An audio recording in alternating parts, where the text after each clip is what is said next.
नमस्कार, मेरा नाम माजिद इस्माइल मोहम्मद हुसैन है। मैं गुजरात राज्य से हूँ, मोरबी सिटी से। 2024 में मैं रशिया में अपनी स्टडीज़ के लिए आया था, लेकिन अपने कुछ फाइनेंशियल प्रॉब्लम्स और वीज़ा प्रॉब्लम्स की वजह से कुछ प्रॉब्लम में फंस गया था। तो इसलिए रशिया में कुछ लोगों के कॉन्टैक्ट में आने की वजह से ट्रक केस में फंस गया हूँ। और मुझे यहाँ पर पुलिस, वेस्टर्न गवर्नमेंट और पुलिस की वजह से 7 सालों की जेल हुई थी as a narcotic criminal case में। हालांकि मैंने इस मामले में कुछ किया नहीं, लेकिन फिर भी 7 सालों की जेल हुई है।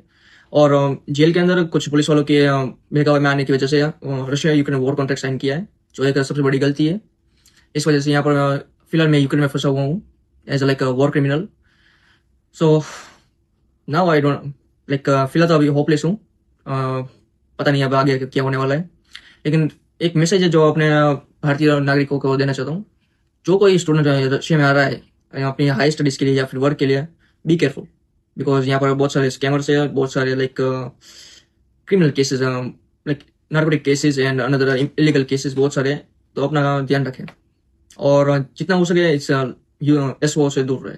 और ऑल्सो लाइक अपील करना चाहता हूँ अपने गवर्नमेंट से, इंडियन गवर्नमेंट, अपने प्राइम मिनिस्टर मोदी साहब से और अपने एस जयशंकर साहब से, हो सके तो मदद करी जाए। That's all.